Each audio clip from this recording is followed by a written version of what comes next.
Hi everybody, welcome to the show.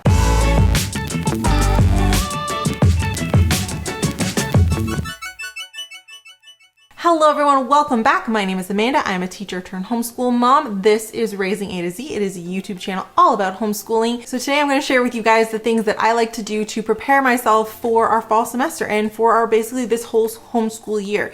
And these are the things that help me feel more confident. They help my kids transition better, and they really help set me up to have kind of the most success that I can have this year. But before we get into that, why don't you guys take a second to subscribe and click the bell to make sure that you're getting notifications so you can see when we put out more videos, because we're definitely gonna have some pretty cool videos coming up soon. And while you're subscribing, why don't you consider following us on one of our favorite social media platforms like Instagram, Facebook, or TikTok. What are some of the things that I like to do that kind of help prepare me and my kids to transition into a successful fall semester? The first thing that I like to do, hands down, you gotta plan. I'm a firm believer in having some kind of plan. I really believe that failing to plan is planning to fail. To a certain extent, I do not believe that you need to have every single lesson planned out from now until Christmas. Like, I think that's a little too much. But having some overall plans of what you're hoping to accomplish by the end of the year, what you're kind of hoping to accomplish on a monthly basis, or even by term, is a really great idea. It kind of gives you a map of where you want to go. So before fall kicks in, I like to make sure that I have some basic planning done and I have it all written down in my homeschool planner. This is where I keep kind of my roadmap. That's the reason I have a planner. I want to make sure that I'm filling in things like my year overview, making sure that I have a plan of what's going to happen kind of every month. This is where I'm going to plan out some of my unit studies, so I know what the theme or the unit study of the month is going to be for us that month. Those are kind of like the big overall roadmap kind of things that you want to get done. Like I said, I want to know where I'm kind of what my year is kind of looking like, and I want to know kind of like roughly what the theme of each month is going to be, or what the unit studies for each of our kind of monthly blocks is going to be. It just helps me know what's coming up. And then after that, I'm going to want to make sure that I go through and kind of plan out what my first month is going to look like. I want to know that roughly what my lessons are going to be for the month, what kind of activities we're going to do, plan out really well what the first unit is going to be. So what are my hands-on activities going to be? What kind of movies are we watching? What documentaries? What books are we reading? What's our big book of the month? Like, I want to make sure that my first month is planned and that I have my map. Those are basically the things I want to do, and I'm going to do them right here in my planner. If you like this planner, because I really believe everyone should have somewhere where they can write down what they're doing with their kids, this planner is available on Amazon. I made it. It is perfect for homeschoolers, and it's got everything that you could possibly ever need. So if you want this, check out the link below, and you guys can pick it up, and it's available in 2 awesome covers. So now that I kind of have a plan for the year, I know what my units are going to be. We do about 10 units, 9 units plus Christmas, because we always take Christmas off and do kind of like a big festive unit every year. But once I know what my units are going to be, it's time to get into step 2 for me. The second thing I like to do is I start to pull books and make book lists. I don't know about you, but I'm a big believer and lover of books, and the library especially. I think it's a great place to get a lot of books without having to pay for it, obviously. And that's one of the things that I do. And I've always been a fan of using the online directory to kind of like make a stack of books, but since the pandemic, I've loved it even more. So what I like to do is I will go into and log into my library account, and then I will go up and start searching like keywords that are related to the topic of the month. So for example, we might look up things like oceans. We have a month where we're doing oceans, and fish, coral reefs, sharks, whales, dolphins, anything like that. And I will just, there's an option, often for many libraries, especially ours, where you can actually just hit move to shelf. And basically it's just making a list. It's just linking them over to a list that you can access at any time. And then I will do that for every unit, kind of get myself a rough, 20, 30 books per unit. Then about a week before school starts, or before whatever the month is, I just go in and just click, highlight the books that I want and place a hold. And within the week they're shipped to my library, and I just have to pick them up, and they come in like one big stack. So that is a great and easy way to kind of get all your library books and needs and stuff shipped to you. Obviously, like if we can, we will go into the library and pick up some books here and there, but it's a great way to kind of like fill your unit study wall or your morning basket with whatever your topic of the month is really quickly and easily. A little prep ahead of time, and basically I've saved myself tons of time later on. I often sit down and just do it while I'm watching a movie or kind of hanging out. It's neat, it's easy, it's kind of fun, and like I said, it saves me a lot of time later throughout the year. Third thing I'm gonna do, it's on my list, I'm hoping for next week, I am going to reorganize our learning spaces. So I will go through our activity room upstairs and I will kind of reorganize things, tweak things, give it a good clean, move some things around, just kind of get it back to kind of like a new fresh state. We do obviously clean our activity room and our playroom and stuff like that, but sometimes, you know, it's just nice to kind of give it like a fresh boost. And while I'm doing it, I'm gonna check our supplies. So I'm gonna check out all of our markers. I will go through and like test every marker that we have. Anything that's that's old or dried out, it's going in the garbage. Check the crayons that they're not like unusable, and make sure that I fill up any supplies that we have. And if I'm missing anything or if I'm running low, like construction paper, Alexia has told me about 15 times we're running low on construction paper. We're actually not, she's just running low on pink because she's used it all. I'm gonna make a list and I'm going to pick those things up sometime in the next few weeks, which leads me to number 4, which is time for back to school shopping. I love back to school shopping. It's actually one of my favorite things ever.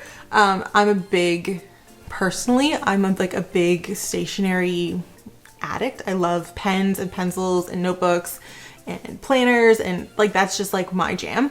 And so I really get excited at this time of year when it's time to like pick up all those goodies, because right now is really the best time to pick those things up.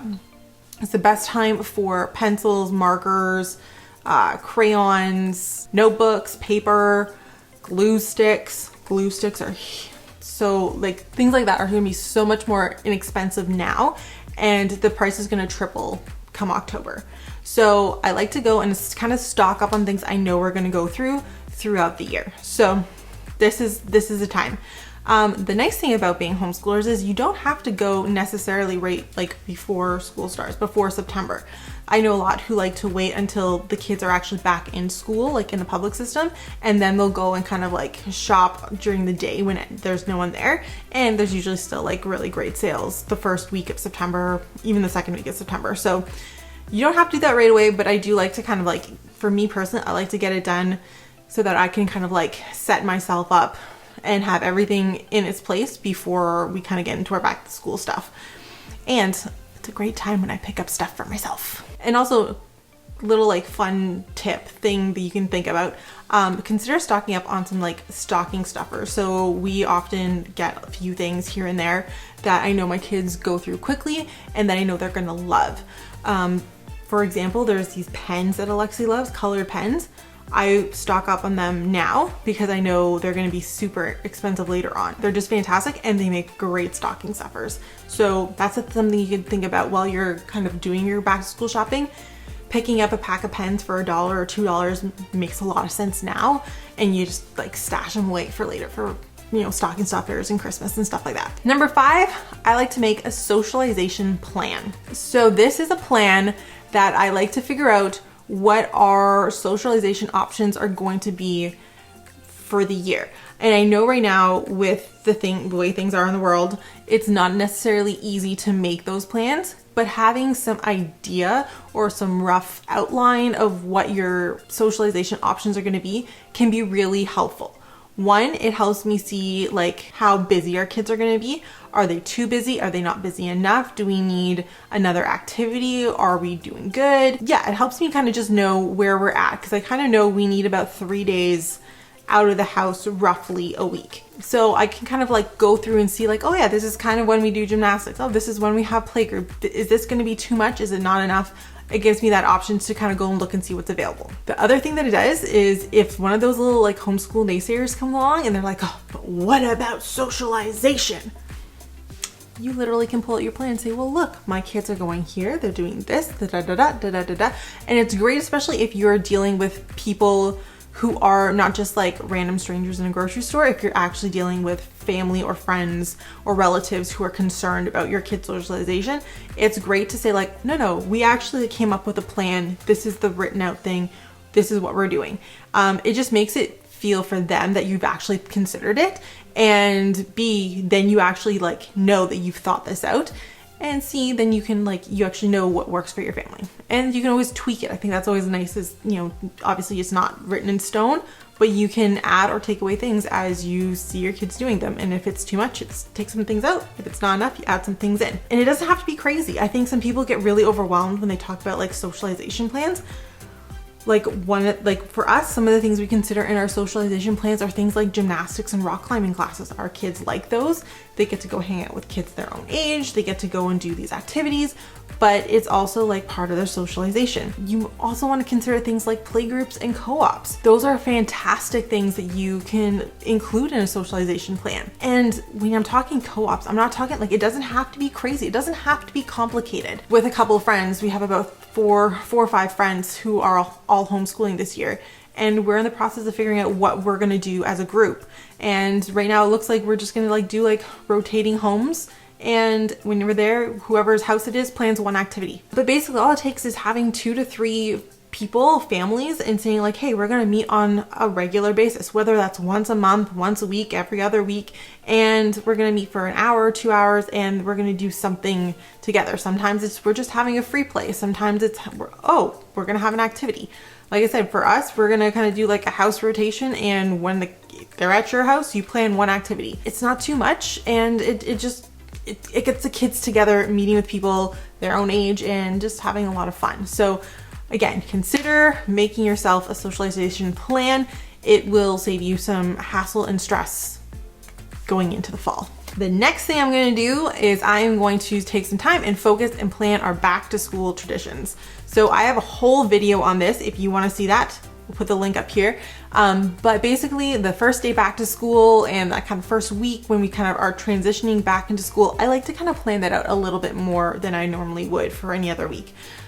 We have different traditions that we do, and I think those are important. That's part of our family culture, is to kind of have these certain traditions and use them and do them with our kids. For example, one of our favorites is we obviously do like our back to school photos, because that's fun.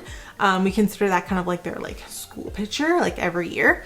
The other thing that we really like to do is I get all of their school supplies that I've picked up and accumulated. I put them in a gift bag with their curriculum, and we give it to them on the first day of school. And it's basically like back to school Christmas, and they just get to open it up and have a blast with it. So I like to go and plan those things out and kind of figure out what we're gonna do and get those things ready, obviously more than a day before, so that I can have some time to like get things organized. It's also nice to like consider what that first week is going to look like, especially if you have not been doing homeschooling year round. If you have taken a break, you might want to, you know, ease back into things.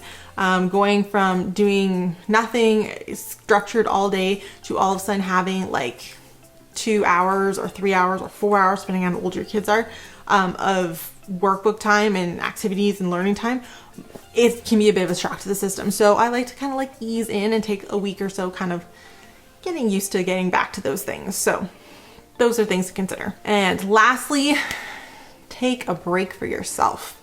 I think so many moms and homeschool parents do not think about how stressful and how much energy they're going to be putting into homeschooling coming up.